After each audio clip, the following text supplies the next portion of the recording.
हिंदू खतरे में है।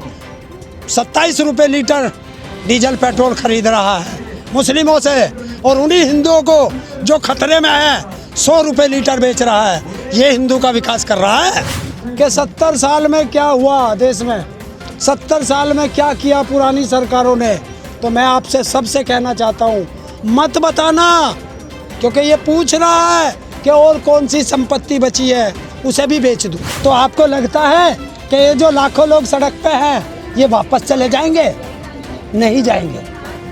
मर सकते हैं, सर कटा सकता है, लेकिन सर झुका नहीं सकता किसान। अब उस पे आ गया। आन बान और शान की बात है। ताऊ एक नया स्टेडियम बन गया है, मतलब नाम नया हुआ है, पता है आपको?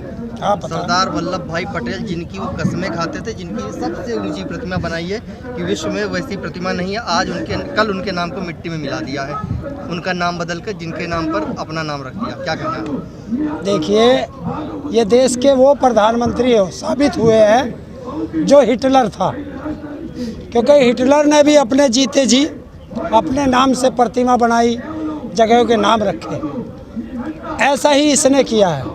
क्यों? क्योंकि देश के अंदर कोई गांव वाला भी अपने गांव के अंदर किसी पार्क का नाम नरेंद्र मोदी नहीं रखेगा। तो इसने सोचा कि अपने जीते जी एक स्टेडियम का नाम कर दूं। अभी और का भी होगा, चिंता मत करो, और का भी होगा देश में। क्यों?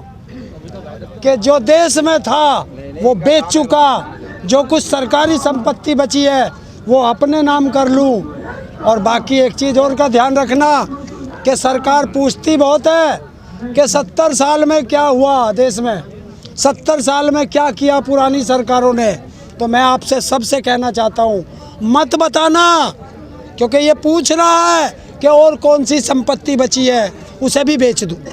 अच्छा, मतलब इसके पीछे ये राज है कि पता कर रहे हैं पूछ के लोगों से अभी क्या क्या बचा है। बिल्कुल, उसमें सारा राष्ट्रीयकरण न करके निजीकरण करने की बात है। देखिए, अगर निजीकरण पे इतना जोर है और अगर विदेशों की तर्ज पे जा रहे हैं, तो बताएं, अमेरिका में किसानों को लगभग 6.5 लाख करोड़ पर साल किसान को सब्सिडी दी जाती है, और यहाँ किसान को MSP भी नहीं। तो फिर कैसे चलेगा? और अगर निजीकरण का इतना अच्छा है तो संसद को सबसे पहले निजीकरण करें।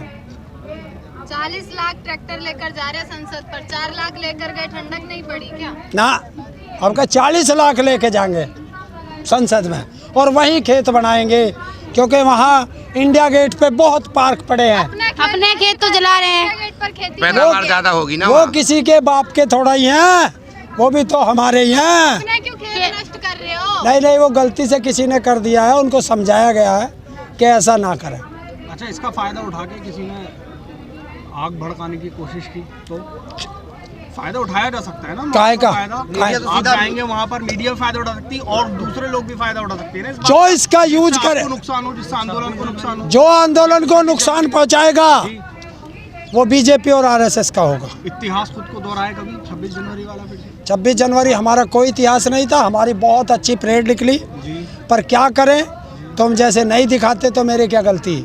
वरना कहो, निकालो वे बाइट कि जब ट्रैक्टर की परेड जा रही थी, पूरी दिल्ली खड़ी हुई स्वागत कर रही थी, फूल बरसा रही थी, वो नहीं दिखाया। RSS जिस चाल को चलना चाहती थी, सरकार जिस चाल को चलना चाहती थी कि अपने गुंडे लाल किले पे भेज के और वो दंगा करा दिया। अच्छा, ममता दीदी ने अभी कहा है प्रधानमंत्री जी को दंगाबाज, एक वर्ड दिया है, दंगाबाज। नहीं, तुम कहो तो ठीक, एक देश के प्रधानमंत्री को अच्छा लगता है कि वो अपनी देश की जनता को परजीवी कहे।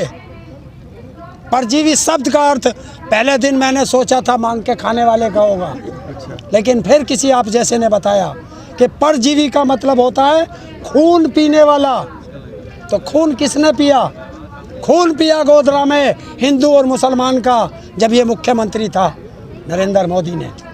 ये परजीवी है। खून पिया इस आंदोलन में 200 से ज़्यादा किसानों का, ये परजीवी है। खून पिया पुलवामा में 40-44 जवानों का जीतने के लिए इलेक्शन, ये परजीवी है। तो इस बात को कैसे माना जाए, क्योंकि इसी बात पे पाकिस्तान भी बोल चुका है कि अटैक तो हमने करवाया था।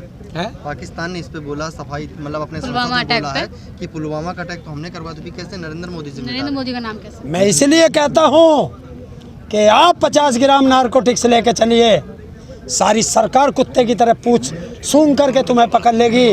और 300 साढ़े 300 किलो RDX सड़कों पे घूम रहा है गाड़ियों में, कहाँ से आया आज तक पता चला। वो देवेंद्र जो आतंकवादी को सरेआम साथ लेते हुए पकड़ा गया, क्या हुआ उसका? तो आपका कहने का मतलब कि सरकार और पाकिस्तान आतंकियों से मिले हुए हैं? पक्के मिले हुए हैं। उधर उसको वोट ये मिलती क्या है। करते हैं कि इधर ये इसको मिलती भारत की सरकार जो नरेंद्र मोदी की सरकार है, बीजेपी की सरकार है, ये सिर्फ मुसलमानों को गाली देती है हिंदू हिंदू करने के लिए, उधर और वो मुसलमान मुसलमानों की सरकार वो हिंदुओं को गाली देती है। ये मिले हुए। दोनों भाई हैं। क्यों साबित करूंगा दोनों भाई हैं कैसे? कि बिना बुलाए जाता है उसके यहाँ फंक्शन में बिरयानी खाने, और वहाँ से इसकी माँ के लिए साड़ी आती है, और ये उसकी माँ के लिए शॉल भेजता है, और वो वहाँ से इसके लिए आम भेजता है। तेरे लिए भी आया क्या कुछ? ना भाई, मेरे लिए तो नहीं तो आया। चल तेरे रिश्तेदार ही नहीं है तो आएगा कहाँ से? जब वो संसद में बोलेगा, लेकिन साहब ये हमने बताओ आप, बनवाया तभी तो वोट मिलेंगे उसे। जिस टाइम नवाज शरीफ थे तब मोदी गए, लेकिन इस समय तो इमरान खान है ना। हैं? इस टाइम इस तो टाइम इमरान ना। खान है। पुलवामा तो इमरान के टाइम पे हुआ है। एक बात तो बताओ, जब वो हुआ था कि जो कश्मीर में जो हुआ था वो कारगिल, ये नवाज शरीफ जब देश का प्रधानमंत्री था, बिल्कुल। और सरकार किसकी थी? बीजेपी की। और क्या हुआ था उसमें? ताबूत घोटाला हुआ था। ताबूत घोटाला हुआ था उसमें। ताबूत जानता है? शहीदों के जो हमारे जवान शहीद हुए थे, तो वो शहीद के बॉडी उन ताबूतों में आती है। अरे उसमें भी दलाली खाई गई थी। और दूसरी चीज, वही नवाज शरीफ जिसने पुलवामा में वहाँ पे कारगिल में हमारे जवान शहीद कराए, वही नवाज शरीफ जब ये प्रधानमंत्री बना तो सबसे पहला निमंत्रण इसने नवाज शरीफ को भेजा था अपनी शपथ उसमें। तो रिश्तेदार है ना, है ये। अच्छा, ये कहते रहते हैं हिंदू खतरे में, हिंदू खतरे में, तो सिर्फ हिंदू ही खतरे में है? हाँ, हिंदू खतरे में है, मैं बताऊंगा। हिंदू खतरे में है।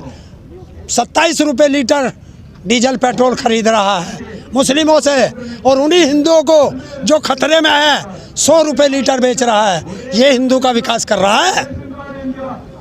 और इसी देश से खरीद करके नेपाल में 50 रुपये के आसपास है, 60 रुपए। और ये इसी देश से खरीद के बांग्लादेश मुस्लिम देश है, वहाँ 40-45 रुपये लीटर है। इसी देश से खरीद के श्रीलंका में वहाँ भी 40-45 रुपये लीटर है। तो फिर हिंदू कहाँ खतरे में है? हिंदू तो मौज में है। हिंदू को मार रहा है, हिंदू का नाम लेके हिंदुओं की गर्दन काट रहा है। और इन्हें उससे खतरा नहीं है, इन्हें सबसे ज़्यादा खतरा है कि हिंदू हो, मुस्लिम हो, सिख हो, ईसाई हो, जो किसान एक साथ मिल गया है। ये एक साथ कैसे आ गया? वो इन्हें तोड़ना चाहता है अपनी गद्दी के लिए। वोट देते टाइम आपने सोचा था कि इस तरह की घटना हो सकती है देश के अंदर? 2014 के बाद 2019 में भी आपने जिताया, जिम्मेदार कौन है? देखिए, आप बाइट ले रहे हैं मेरे से, जी। आपको पता है मैं कौन हूँ? मेरे माथे पे लिख रहा है कि मैं देशद्रोही हूँ या देशभक्त हूँ। जब आप मुझे बार बार आजमाएंगे। 5 साल में आपको नहीं पता चला कि वो देशद्रोही या देशभक्त है, या देश के लिए है या देश के खिलाफ है? देखिए, जब पहला था, जब हिंदू मुस्लिम पे चले गए थे, पिछली सरकार ने ज़्यादा भ्रष्टाचार करा था, वो उसे हटाने के लिए इसे लाए थे। 2019 में जब जवानों को मरवा दिया, शहीदी के नाम पर वोट ले गया। अब देश जाग चुका है कि ये तो ड्रामेबाज हैं, ये तो झांसाराम हैं, झांसा देंगे। तो अब इस बार जो है देश का नागरिक इनके झांसे में नहीं आएगा। तो ऑप्शन क्या है इसके अलावा? है? इसके बाद क्या ऑप्शन है? देखिए, जब इस देश में पहले सबसे पहले लाल बहादुर शास्त्री वो थे, नेहरू थे, तो लोग पूछते थे कि नेहरू के बाद ऑप्शन क्या है? लाल बहादुर शास्त्री आए, लाल बहादुर शास्त्री के बाद लोगों ने पूछा ऑप्शन क्या? तो ऐसे आते रहते हैं। अगर कल को प्रधानमंत्री मर जाए तो फिर तुम्हारे पास कहाँ ऑप्शन से क्या फिर है? क्या ऑप्शन होगा? भगवान जी आएंगे फिर। मरेंगे ना, आज नहीं तो 10 साल बाद फिर कहाँ से आएगा? फिर कहाँ से आएगा तुम्हारे पास? करंट बनना जनता पड़ता है जिसको भाई, चुनेगी वो तो आएगा। है? जनता जिसको चुनेगी वो आएगा। तो अब भी जनता जिसको चुनेगी वो आएगा, कोई जरूरी है? तो उन्होंने तो आपको बोला कि मौका है, इस कानून को 1.5 साल के लिए रखवा दो और चुनाव होने वाले हैं बंगाल में, उत्तर प्रदेश में, आप दिखा देते, क्यों नहीं दिखा रहे आप क्या हरा के उनको? हम बार बार यहाँ आंदोलन करेंगे? सारी जिंदगी आंदोलन में गुजरे, 2 साल बाद 1.5 साल बाद फिर आए और इनसे कह दो ना कि इसे ख़त्म करें और किसानों की कमेटी बनाए, किसान भी बैठेंगे और वैज्ञानिक भी बैठेंगे, एक्सपर्ट, और सरकार भी बैठ जाए, दोबारा बना लेंगे।